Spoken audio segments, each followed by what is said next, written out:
आज के इस वीडियो में हम लोग डिस्कस करेंगे कि आप अगले 5 से लेकर 6 महीने में अपने सीवीटी एलएम एग्जाम की तैयारी किस तरीके से करो, ताकि आपका जो डिजायर्ड कॉलेज है, चाहे दिल्ली यूनिवर्सिटी है, बनारस हिंदू यूनिवर्सिटी है, Tata institute of social sciences है, चाहे बीबीएयू है, आपको आराम से मिल जाए, आराम से आप तैयारी कर पाओ।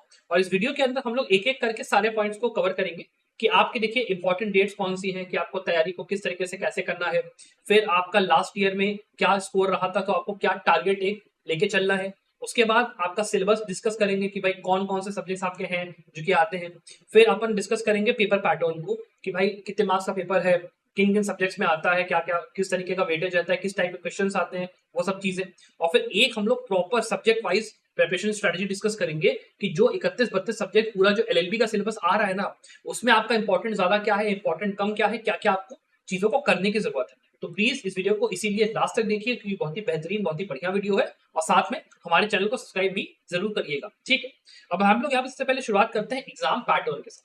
देखिए आपका ये जो आपका पेपर है ना, ये आपका एक कंप्यूटर बेस्ड टेस्ट है जो कि आपका नेशनल टेस्टिंग एजेंसी यानी कि एनटीए कंडक्ट करता है, जहां पे आपको कंप्यूटर सेंटर आपका बड़ा सा एक होगा, वहां पे जाके आपको टिक मार्क वाले आंसर्स को करना है कंप्यूटर बेस्ड। ये आपका नीट पीजी और आपका यूजीसी नेट वगैरह भी जो है यही वाले ऑर्गेनाइजेशन कंडक्ट करती है। तो थोड़ा सा यहाँ पे मामला घपले वाला रहता है। लास्ट ईयर भी घपला हुआ था, क्या हुआ था मैं आपको पूरा बताऊंगा, ठीक है। उसके बाद यहाँ पे टोटल में देखो 75 क्वेश्चन आपके आते हैं लॉ के, 75 टोटल क्वेश्चन आपके आते हैं, जिसमें कि यहाँ पर 300 मार्क्स का टोटल यहाँ पे उनका वेटेज होता है। मतलब हर क्वेश्चन अगर आप एक क्वेश्चन सही करोगे तो देखो आपको 4 मार्क्स मिलेगा, एक क्वेश्चन को गलत करोगे तो यहाँ पे 1 मार्क्स की नेगेटिव मार्किंग होगी सीधे सीधे। और आपको 1 घंटा 45 मिनट यहाँ पे आराम से मिलता है हर क्वेश्चन को अटेम्प्ट करने के लिए। तो विच मीन्स कि आपको हर क्वेश्चन को अटेम्प्ट करने के लिए अराउंड 2 मिनट का टाइम बहुत प्यार से मिल जाता है, अराउंड 1.5 मिनट 2 मिनट का टाइम आराम से मिल जाता है। अब इसके बाद अगला जो सवाल आता है वो ये है सर कि हमें ये मालूम है कि 300 मार्क्स का पेपर है, अब इसमें हमें कितना स्कोर करना है सारे कॉलेजेस के लिए, क्या क्या कट ऑफ क्या क्या रहेगा, क्या हम मान के चले। तो देखो लास्ट ईयर के हिसाब से बात करें तो दिल्ली यूनिवर्सिटी और बनारस हिंदू यूनिवर्सिटी, इन दोनों का एक ऐसा कट ऑफ जो कि कंजर्वेटिव है। मतलब मान लो अगर 10-20 मतलब 10-15 नंबर कम भी हो तो आपको हाईएस्ट मैं बताऊंगा तो वो अराउंड देखो 200 रहा है। अब यहाँ पे देखो घपला ये हुआ था लास्ट ईयर कि 7 क्वेश्चंस ऐसे थे जो कि यहाँ पे एनटीए ने गलत प्रिंट कर दिए थे, उसमें ऑप्शंस गलत थे, कुछ और हुआ था, जिस वजह से 7 टोटल क्वेश्चंस के टोटल 28 मार्क्स ऐसे थे जो कि सारे स्टूडेंट्स को बराबर से बांट दिए गए थे। तो अगर आपका मार्क्स मान लो अगर ऐसा था कि आपके मार्क्स मान लो 170 आए तो इसमें आप 28 नंबर जोड़ लो। अब इसमें यह भी हो सकता है कि आपने जो गलत क्वेश्चन था, जो कि 7 में से कोई क्वेश्चन आपने कर रखा था, उसका जो सही ऑप्शन था वो आपने मार्क कर रखा था, तो वो वाले मार्क्स तो आपको एक्स्ट्रा मिलेंगे नहीं, लेकिन 28 की जगह मान लो 20 मार्क्स, मतलब 20 या मान लो आपका 16 मार्क्स जो भी है आपका ऐड हो गया। तो इस वजह से कट ऑफ वेंट अप। वैसे नहीं तो कट ऑफ अगर देखते हम लोग तो 190 के आसपास या 185 के आसपास जाती है, मोटा मोटी जो मेरा यहाँ पे वो है। तो यहाँ पे एक सेफ स्कोर की अगर आप बात कर रहे हो दिल्ली और बीएचयू के लिए इस बार के एग्जाम के अंदर में, तो माय प्रेडिक्शन विल बी कि आप एटलीस्ट 190 टारगेट स्टूडेंट्स करके चलो, उससे कम में काम नहीं चलेगा। डिपेंडिंग अपॉन द सर्कमस्टेंस कि एनटी वाले फिर से गलती ना करें, आप उम्मीद करो कि क्वेश्चन वगैरह गलत ना छापे। तो इन लोग का वैसे भी ट्रैक रिकॉर्ड थोड़ा हिला हुआ चल रहा है, लेकिन उम्मीद कर सकते हैं आप। उसके बाद देखो टिस जो थी, टिस के अंदर क्या है जो कट ऑफ है वो आपका अराउंड 170-160 के आसपास गया था। तो इसमें भी आप सेफ स्कोर वही 170 मान के चलो, उससे कम में काम नहीं बनेगा, अपने को अपना स्कोर का बात हाई रखना है। बीबीएयू की बात करते हैं तो इनका भी कुछ वैसा ही था कि इसमें भी आपका 170-180 के आसपास का कट ऑफ आपका गया, तो इसका भी सेफ स्कोर आप 180 मान के चलो। उसके बाद ये हमारा कट ऑफ का हो गया, ये हमारा समझ में आ गया कितना हमको टारगेट करना है। और इसके बाद हम लोग बात कर लेते हैं कि आपका इंपॉर्टेंट डेट्स क्या क्या है। तो देखो अभी यहाँ पे डिस्क्लोज नहीं करा है एनटीए ने, अपना कुछ बताया नहीं है कि किस टाइम पे पेपर होगा, बट लास्ट ईयर के हिसाब से अगर आप देखोगे तो इन्होंने जो अपना एप्लीकेशन फॉर्म था वो अपना दिसंबर में लॉन्च कर दिया था और 24 जनवरी तक आपका टाइम था। तो इस बार भी अराउंड इसी के अराउंड में हो सकता है आपका ये जो एप्लीकेशन फॉर्म है वो अपना निकले। और आपका जो एग्जाम है वो देखो यहाँ पे 11 से लेके 28 मार्च के बीच में कंडक्ट हुआ था। तो हमारा जो पेपर था वो अराउंड 20 से लेके 22 मार्च के अराउंड कंडक्ट हुआ था। तो मोटा मोटी आपके पास 5 से 6 महीने आराम से, अगर अक्टूबर से हम लोग मान के चल रहे हैं 5 से 6 महीने आराम से आपके पास है एग्जाम की तैयारी करने के लिए। तो इस चीज को हमने यहाँ पे क्लियर कर लिया। इसके बाद हमारा अब जो तैयारी हम लोग करने जा रहे हैं तो हमारा देखो माइंडसेट क्या होना चाहिए। माइंडसेट आप इसको इस तरीके से समझो कि जैसे और आपके एग्जाम्स होते हैं, जैसे मान लो जुडिशरी का एग्जाम है, ठीक है, आपका मान लो क्लैट पीजी का एग्जाम है, कोई भी एग्जाम, उन दोनों ही एग्जाम्स में क्या होता है वो एक 100 मीटर रेस की तरह होता है। 100 मीटर रेस से मेरा मतलब क्या है, वो ये है कि यहाँ पे आपको एक लिमिटेड नंबर ऑफ सब्जेक्ट्स उनको कर लेना है, कई जगहों पे केस लॉस कर लेना है, और वो करने के बाद आपको उस एग्जाम को दे देना है। तो वहां पे जो तैयारी होती है वो आराम आराम से आप कर सकते हो। लेकिन सीवीटी की जो तैयारी है वो लगती है एक मैराथन की तरह। मैराथन क्यों? मैराथन इसलिए बिकॉज यहाँ पे टोटल 32-33 सब्जेक्ट्स आते हैं, पूरा एलएलबी का सिलेबस ये लोग आपको घुमा के पूछेंगे। एक भी ऐसा सब्जेक्ट नहीं होगा जो कि ये लोग छोड़ने वाले हैं, इसीलिए आपको तैयारी अभी से करनी पड़ेगी। और अभी से अगर तैयारी करोगे तो जाके 5 से 6 महीने में आप ये कह पाओगे कि हाँ सर मैंने पूरा अपना सिलेबस तैयार कर लिया और अब मैं आराम से ये एग्जाम देने के लिए पारंगत हूँ। लेकिन प्रॉब्लम ये है कि भाई स्टूडेंट्स गलती क्या करते हैं, 2-3 महीने पहले शुरू होते हैं और आपका कंपटीशन होता है ऐसे स्टूडेंट्स के साथ जो कि पिछले 2-3 साल से जुडिशरी की तैयारी कर रहे हैं, जो कोचिंग कर रहे हैं, और उनको आगे जाके दिल्ली बनारस इसलिए ज्वाइन करना है क्योंकि भैया वो अपनी जुडिशरी की तैयारी वहां पे जाके आराम से करना चाहते हैं। तो आप देखो कहाँ पे स्टैंड कर रहे हो। आप अभी 6 महीने हैं, आपके पास टाइम है, अभी ये मैराथन दौड़ना शुरू करो मेरे साथ। और वो चीज अगर आपको करनी है तो आप हमारे कंप्लीट प्रिपरेशन कोर्स में ज्वाइन करो। यहाँ पे कोर्स पूरा 12 मंथ के लिए वैलिड है। तो इसमें आपका चाहे आप सीबीटी का एग्जाम दोगे, चाहे आप आईएलआई का, या मान लो आईआईटी खड़गपुर का दोगे, या इसके बाद मान लो एएमयू का, जामिया का, किसी का भी दोगे, ये कोर्स आपको काम आराम से आएगा। फर्स्ट थिंग इज दैट 12 महीने पूरा कवर्ड है। फिर सिलेबस हम लोग पूरा कवर इसमें करके चल रहे हैं। तो मतलब जैसे भी आपके 32-33 सब्जेक्ट्स हैं, उसके पूरे वीडियो लेक्चर, उसके पूरे नोट्स, उसके पूरे mock papers, total 40 mock papers यहाँ पे हम लोग प्रोवाइड करेंगे। डिटेल्ड सोल्यूशन हर क्वेश्चन का रहेगा। प्रॉपर मेंटरशिप के लिए मैं वहां पे अवेलेबल रहूंगा 24/7। आपको जब मुझे फोन करना है आप करो, मेरा नंबर मैं आपको अभी यहाँ शेयर कर दूंगा। जब मुझे फोन करना है करो और आराम से मुझसे बात करो कि सर प्रिपरेशन कैसे करनी है, क्या करनी है। डाउट सॉल्विंग इसमें नहीं होगी बिकॉज सेल्फ प्रिपरेशन कोर्स है और 4 साल में आपके लिए अवेलेबल है। और अगर मान लो आप ये चाह रहे हो कि सर मैं क्लैट पीजी एग्जाम की भी तैयारी कर रहा हूँ और साथ में मेरे को सीवीटी भी देना है, आईआईटी खड़गपुर की भी मॉक्स मिल जाए, बाकी एग्जाम्स के भी मॉक्स मिल जाए, तो आप 6499 में ये वाले कोर्स में आप एनरोल कर सकते हो। यहाँ पे भी पूरा सिलेबस पढ़ाया है, इसमें क्लैट पीजी के केस लॉ समरी, ब्रीफ वगैरह सब कुछ यहाँ पे अवेलेबल है केवल 6499 में। तो अगर आपको एनरोल करना है स्टूडेंट्स, आप इसको चेकआउट कर सकते हो। अब हम लोग बात करते हैं आगे हमारा कि हमें यहाँ पर तैयारी कैसे करनी है। तो देखो सबसे पहली बात, हमें ये मान के चलना पड़ेगा कि आपने पिछले 3 साल या 5 साल में जो आपका एलएलबी था उसमें आपने कुछ ना कुछ पढ़ाई तो की ही होगी, सारे सब्जेक्ट्स आपने नियरली पढ़े। तो हम ये चीज देखना शुरू करते हैं कि क्या हम पहले पढ़ चुके हैं।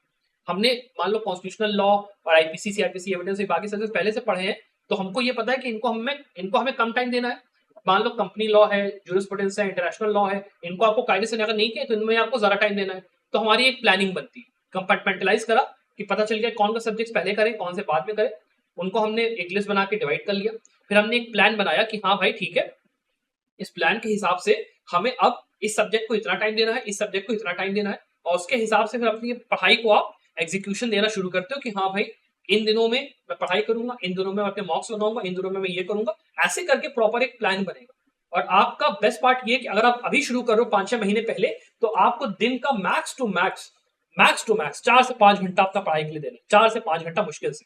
अगर यही काम आप 2 से 3 महीने पहले शुरू करोगे तो कम से कम 10-11 घंटे देना पड़ेगा, तब बहुत डिफिकल्ट हो जाएगा। अभी शुरू करो, अभी आओ मेरे साथ, चाहो तो एनरोल हो लो, चाहे खुद से करो, जैसे भी करना है अभी शुरू करोगे बहुत सही रहेगा। इसके अंदर भी जो आपका एग्जीक्यूशन है उसको अगर आपको कायदे से करना है तो फैक्ट इज आप हमारे कोर्सेज में चाहो तो एनरोल हो जाओ। बिकॉज वहां पे देखो सब्जेक्ट्स जो है अगर आप पढ़ने जाओगे तो अलग अलग सोर्सेज आपके पास होंगे, यूट्यूब पे जाओगे, इस पे जाओगे, उस पे जाओगे।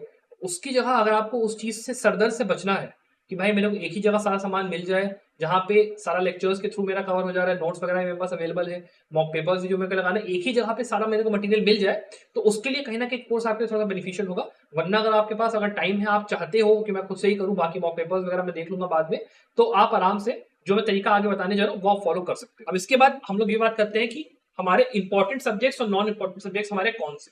देखो आपका यहाँ पे कॉन्स्टिट्यूशन, एडमिनिस्ट्रेटिव, कंपनी, आईपीसी के अंदर में बीएनएस मान के चलो, सीपीसी और लिमिटेशंस एक्ट आपका सीपीसी, बीएनएसएस आपका CrPC, law of torts, jurisprudence, international law, labour, TPA, environment, आपका evidence act, intellectual property, contract, Hindu law, Muslim law, interpretation of statutes, ADR, insurance, आपका ऑल्टरनेट डिस्प्यूट रेजोल्यूशन और taxation. ये 22 subject आपके ऐसे हैं जो कि आपको कायदे से करने हैं। ठीक है, इनके अंदर आप जाएंगे डीप में, एक एक सब्जेक्ट का पूरा पूरा स्टडी करेंगे, एक एक सब्जेक्ट के नोट्स प्रॉपर बनाएंगे और फिर कहेंगे मॉक पेपर लगा कि सर मेरा प्रिपरेशन खत्म हुआ है। हर सब्जेक्ट को आपको कम से कम, अगर मैं कह रहा हूं कि 5 से 6 महीने आपके पास हैं, तो 3 महीने आप केवल प्रिपरेशन में लगाओ, बाकी 3 महीने आपको मॉक्स के थ्रू करना है। तो इन 3 महीने में हर सब्जेक्ट को कम से कम हफ्ता हफ्ता दो हफ्ता दो, बड़े सब्जेक्ट्स को ज्यादा टाइम देने से कॉन्स्टिट्यूशन है कि एडमिन लॉ है, इसको करने के लिए कम से कम आप कह लो कि भाई मैं 1 हफ्ता 1.5 हफ्ता लेके चलूंगा। कंपनी लॉ को 4 से 5 दिन में आप कह दो हाँ सर मेरा हो जाएगा। आईपीसी है 4 से 5 दिन लिया, सीपीसी है इसमें भी आपने कम से कम 5-6 दिन लिए। तो ऐसे करके आप पूरा अपना टाइम टेबल डिवाइड करो और उसके बाद इसको पढ़ना शुरू करो। पढ़ने के लिए सोर्स के लिए सबसे बेस्ट तरीका क्या है, आप यूट्यूब पे चले जाइए और आपको ये जो सब्जेक्ट्स है सबके आपको लेक्चर्स वगैरह मिल जाएंगे। इवन अगर आप लास्ट ईयर में जाओ और लास्ट ईयर में जो हमारे यहाँ से सिलेक्ट हुए कैंडिडेट्स हैं आप उनके इंटरव्यू सुनो, उसमें भी उन्होंने साफ साफ यही बोला है कि सर हमने बहुत कुछ खास नहीं किया था, यूट्यूब के थ्रू फॉलो करो, नोट्स वगैरह अपने देख लिए बना लिए और उसके थ्रू हमारा हो गया। ये भी एक तरीका है। बाकी मॉक्स के लिए संभव के साथ वो लोग थे या फिर उन्होंने पूरी तैयारी संभव के साथ करी, वो उनका खुद का पर्सनल ओपिनियन था। अगर आपको आसानी से तैयारी करनी है मॉक पेपर के साथ, आपको वीडियो लेक्चर भी चाहिए तो आप आइए कोर्स में पूरा पूरा ज्वाइन करिए। केवल मॉक पेपर चाहिए तो वो हम लोग बाद में दूसरा कोर्स जो है वो बाद में निकालेंगे, अभी तो नहीं होगा, लेकिन ये रहे, ये आप कर सकते हो। यूट्यूब पे जाइए, एक एजेंट सीरीज उठा लीजिए, दोनों के साथ मिला के आपका काम हो जाएगा। बाकी जिन सब्जेक्ट्स के नोट्स अवेलेबल नहीं होते हैं उनका आप नेट पे सर्च कर लो, आपको नोट्स वगैरह वहां पे अवेलेबल मिल जाएगा, कोई ऐसी बड़ी चीज नहीं। फिर आपका आते हैं नॉन इंपॉर्टेंट सब्जेक्ट्स। अब इसमें देखो आपका professional ethics, women law, human rights, competition, right to information act, आपका international trade law, penology, criminology, juvenile justice, banking और व्हाइट कॉलर क्राइम्स आता है। ये सब्जेक्ट्स को करने का सबसे आसान तरीका ये है कि इनके अंदर आप जो कि कुछ सब्जेक्ट्स तो ऐसे जो कि रिपीट ही है, वुमेन लॉ रिपीट है, प्रोफेशनल एथिक्स वगैरह में एडवोकेसीज है, बहुत ही आसान है, बहुत कोई कठिन उसको है नहीं पढ़ने का, तो उसमें आपको बहुत टाइम यहाँ पे नहीं लगेगा। मेन जो आपको टाइम लगेगा वो इन सब्जेक्ट्स में लगेगा और इनको आप चाहो तो ऊपर ऊपर से कर सकते हो कि मतलब आप इन सब्जेक्ट्स में मेजर जो पोर्शन है वो आपने कायदे से देख लिया और बाकी पोर्शन को आपने मॉक पेपर्स के थ्रू लगा के खत्म कर दिया। ये आपका तरीका बन गया। पर डिटेल में हमको करना है, फिर भी इसको ध्यान में रखो। तो आप इसको 2-3 दिन पर सब्जेक्ट भी दोगे तो आराम से आपका ये हो जाएगा। हमारा मेन टारगेट लेकिन बस ये है कि हमें अपनी जो तैयारी है वो है कि 3 महीने में जो हमारे एसेंशियल सब्जेक्ट्स हैं, इंपॉर्टेंट वाले एसेंशियल सब्जेक्ट्स, इनको मेरे को अगले 3 महीने में खत्म करना है और इसके बाद जो नॉन इंपॉर्टेंट सब्जेक्ट्स है इनको मेरे को 1 महीना देना है। 4 महीना मेरा टोटल यहाँ पे जाएगा पढ़ाई में पूरा, और लास्ट का 1 महीना मैं केवल मॉक पेपर्स के लिए रखूंगा, प्रैक्टिस करने के लिए रखूंगा। That is the fundamental part. अब उसको भी करने में क्या करना है, कैसे करना है, वो भी थोड़ा सा सुन लो आगे। आपका जैसे मॉक पेपर्स वगैरह की तैयारी करोगे और ये भी अगर आपको जानना है कि पेपर का पैटर्न क्या है, सर किस तरीके के क्वेश्चंस आते हैं, तो देखो 4-5 तरीके के क्वेश्चंस ये लोग पूछते हैं। एक ये लोग बेसिकली रीजनिंग असर्शन वाले पूछते हैं, जिसमें ये लोग एक रीजनिंग दे देंगे कि भाई ये फला फला पॉइंट है, इसका ये असर्शन है, अब ये बताओ कि ये जो असर्शन है क्या ये सही है या फिर ये रीजनिंग सही है, या फिर क्या ये असर्शन इस रीजनिंग को प्रॉपर्ली समझा पा रही है। तो वहां पे कंसेप्चुअल अंडरस्टैंडिंग हर सब्जेक्ट की बहुत इंपॉर्टेंट होती है। जैसे अगर आप एविडेंस पढ़ रहे हो, आप कॉन्ट्रैक्ट एक्ट पढ़ रहे हो, आप आईपीसी पढ़ रहे हो, इनके अंदर में conceptual understanding of the subject is very important.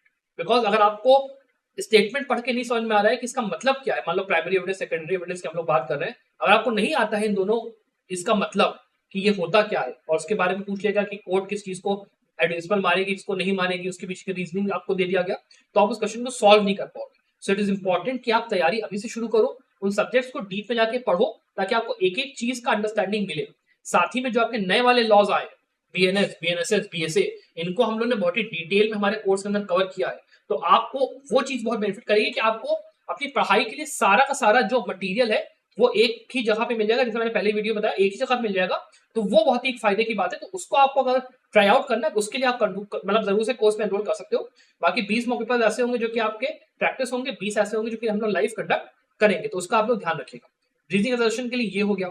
उसके बाद अगला क्वेश्चन जो टाइप आता है वो आपका मैच द फॉलोइंग आता है, जिसके अंदर आपको 4 ऑप्शन दे दिए जाएंगे, ये केस लॉज है, ये उनकी आपका रूलिंग है, इसको आप मैच द फॉलोइंग करो, या ये सेक्शंस है, ये उनके आपके वो है कि किस सेक्शन में क्या दिया इंडेक्स है, उसको मैच द फॉलोइंग करो, या फिर ये पर्टिकुलर आपका जो है डेट्स है, ये आपके केसेस है, डेट्स को मैच करो। ऐसे टाइप के क्वेश्चंस आपको मिल जाएंगे। तो आपको क्रोनोलॉजी काफी अच्छे से याद करनी है, तो केस लॉज के नाम, उसकी रीजनिंग पूरा वो रखना पड़ेगा।